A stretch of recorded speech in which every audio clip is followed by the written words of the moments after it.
Assalamualaikum warahmatullahi wabarakatuh. Saya Vivi Lesri Darvila, NIM 119703252881. Di sini saya akan membuat video tentang ilustrasi komprehensif. Ilustrasi berikut untuk memberikan gambaran secara komprehensif dampak transaksi antara entitas induk dan entitas anak terhadap penyusunan laporan keuangan konsolidasian. PT Pandawa telah melakukan pembelian 80% saham PT Satria pada 1 Januari 2015 pada harga 800 juta. Pada tanggal tersebut, nilai wajar kepentingan non-pengendali sebesar 200 juta, sehingga total nilai wajar PT Satria adalah 100 miliar. Nilai aset bersih PT Satria pada 1 Januari 2015 sebesar 800 juta. Perhitungan diferensial dari ekuisisi PT Pandawa terhadap PT Satria dapat ditunjukkan melalui perhitungan berikut. Teman-teman semuanya bisa melihat pada tabel berikut ini.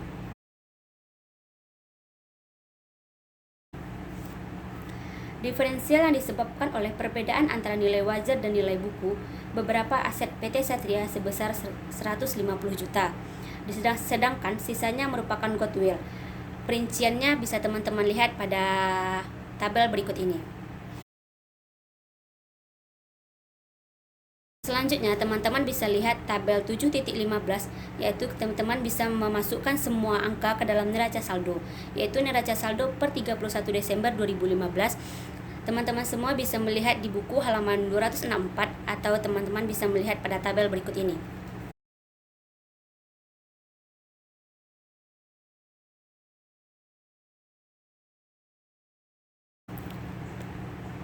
Pada halaman 266 ada tabel 7.16, tabel amortisasi diskon obligasi PT Satria, dan tabel 7.17, tabel amortisasi premium atas investasi obligasi PT Pandawa. Teman-teman semuanya bisa melihat tabelnya berikut ini.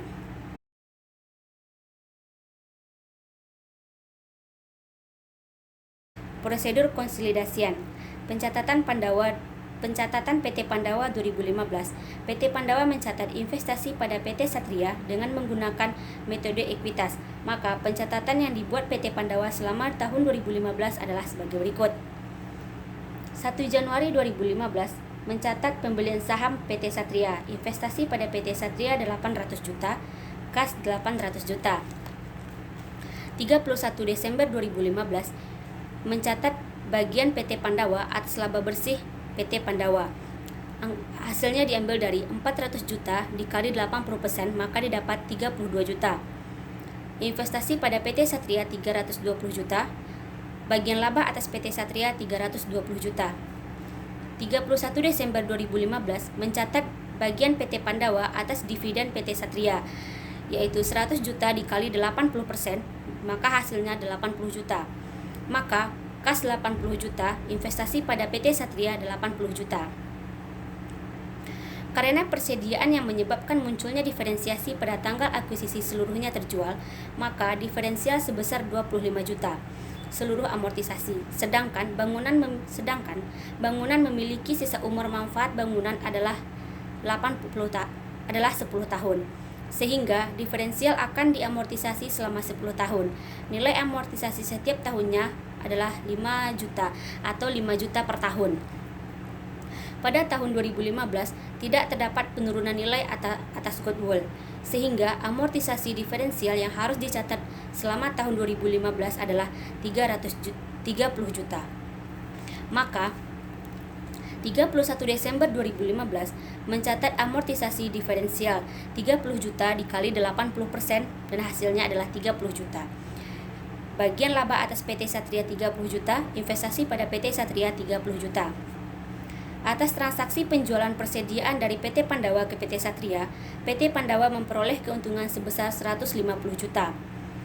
Sampai akhir 2015, persediaan tersebut baru terjual sebesar 40% dari 150 juta. Sehingga terdapat keuntungan yang belum terrealisasi sebesar 90 juta. Atas keuntungan yang belum terrealisasi tersebut, maka PT Pandawa membuat pencatatan sebagai berikut. 31 Desember 2015 mencatat keuangan transaksi hilir penjualan persediaan yang belum terrealisasi. 150 juta dikali 60%, maka hasilnya 90 juta. Bagian laba atas PT Satria 90 juta, investasi pada PT Satria 90 juta. Atas transaksi penjualan persediaan dari PT Satria ke induknya, PT Satria memperoleh keuntungan sebesar 120 juta. Sampai akhir 2015, seluruh persediaan tersebut belum terjual, sehingga seluruh keuntungan belum terrealisasi. Karena transaksi ini merupakan transaksi hilir, maka PT Pandawa akan mencatat sebesar bagian kepemilikannya saja. Maka pencatatannya sebagai berikut. 31 Desember 2015 mencatat keuntungan transaksi hilir penjualan persediaan yang belum terrealisasikan, yaitu 120 juta dikali 80% dan hasilnya 96 juta. Bagian laba atas PT Satria 96 juta, investasi pada PT Satria 96 juta. PT Pandawa memperoleh keuntungan sebesar 25 juta atas penjualan tanah ke entitas anak. Hal tersebut masih dimiliki oleh PT Satria sampai akhir 2015, sehingga seluruh keuntungan belum terrealisasi. Maka pencatatannya adalah sebagai berikut. 31 Desember 2015 mencatat keuntungan transaksi hulu penjualan tanah yang belum terrealisasi, yaitu bagian laba atas PT Satria 25 juta, investasi pada PT Satria 25 juta. Pada 31 Desember 2015, PT Satria menjual peralatannya pada PT Pandawa. Pada tanggal penjualan, nilai tercatat peralatan tersebut adalah 150 juta. Harga jual peralatan tersebut 140 juta, sehingga PT Satria membukukan kerugiannya sebesar 10 juta. Karena transaksi ini merupakan transaksi hilir, maka PT Pandawa akan mencatat sebesar bagian kepemilikannya saja. Pencatatan yang akan dibuat PT Pandawa akan menambah saldo investasi pada PT Satria dan bagian laba atas PT Satria karena transaksi penjualan peralatan tersebut menyebabkan kerugian. Dan pencatatannya sebagai berikut. 31 Desember 2015 mencatat kerugian transaksi hilir penjualan peralatan yang belum terrealisasi, yaitu kerugian tadi sebesar 10 juta, maka dikali dengan 80%, maka didapatkan hasilnya adalah 8 juta. Maka transaksinya, investasi pada PT Satria 8 juta, bagian laba atas PT Satria 8 juta. Selanjutnya, besarnya kerugian penarikan obligasi yang harus dicatat oleh PT Pandawa pada 31 Desember 2015 sebesar 9.298.714, yaitu sebesar 80% dari 11.623.392. Maka pencatatannya adalah sebagai berikut. 31 Desember 2015 mencatat amortisasi atas kerugian penarikan obligasi 11.623.392 dikali dengan 80%, maka didapatkan hasil 9.298.714. Maka transaksinya adalah bagian laba atas PT Satria 9.298.714, investasi pada PT Satria 9.294.714. Dan selanjutnya teman-teman bisa melihat berikutnya adalah buku besar investasi pada PT Satria dan bagian laba atas PT Satria per 31 Desember 2015. Maka teman-teman bisa melihat tabelnya pada halaman 269, atau teman-teman bisa melihat tabelnya di berikut ini.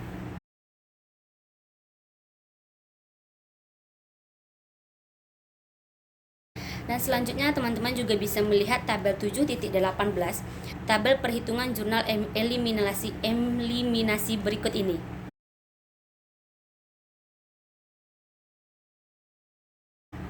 Berikut adalah skedul perhitungan saldo diferensial selama tahun 2015. Beban pokok penjualan 25 juta, beban penyusutan 5 juta, tanah 75 juta, bangunan 50 juta, goodwill 50 juta.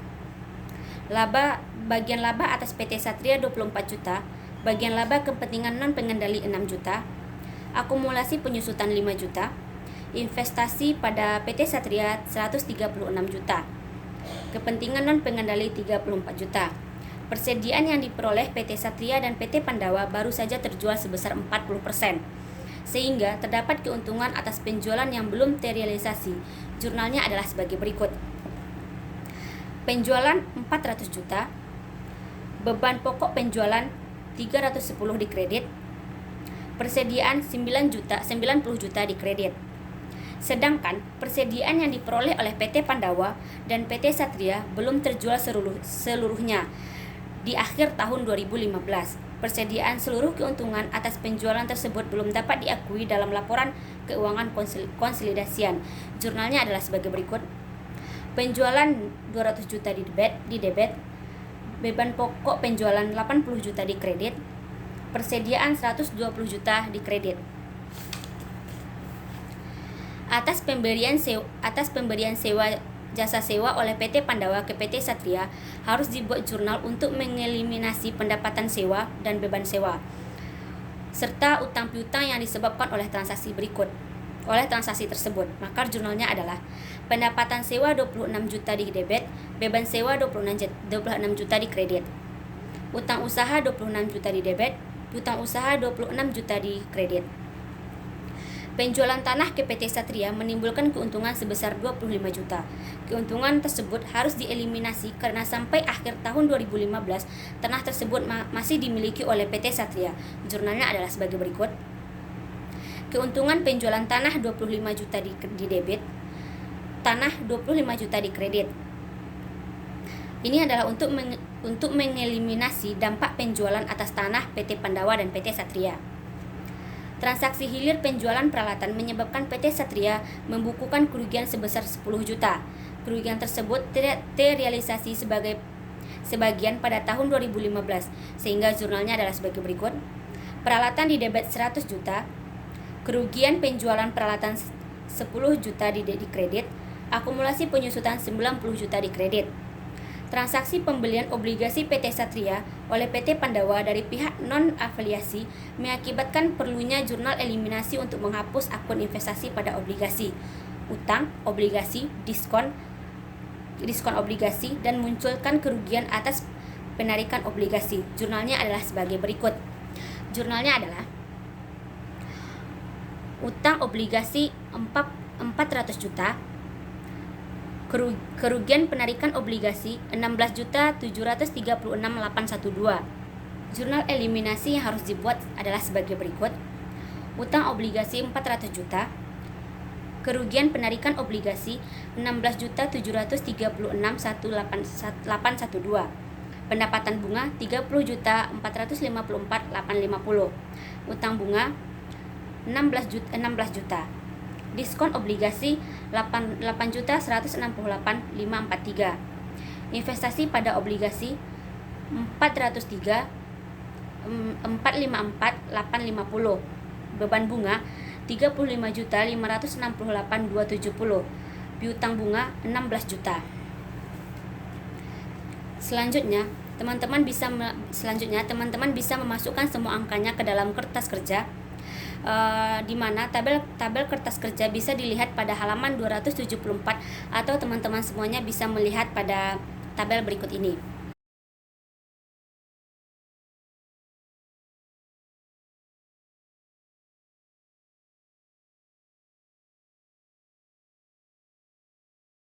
Dan selanjutnya adalah laporan keuangan konsolidasian. Berdasarkan kertas kerja sebelumnya yang telah saya tayangkan, maka dapat disusun laporan keuangan konsolidasian PT Pandawa dan entitas anak untuk periode 2015 adalah sebagai berikut.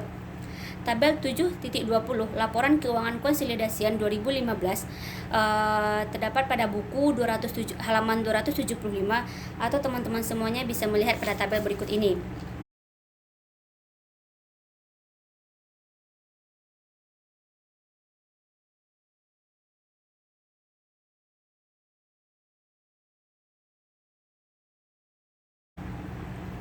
Dan sekian yang dapat saya sampaikan materi tentang ilustrasi komprehensif. Terima kasih. Wassalamualaikum warahmatullahi wabarakatuh.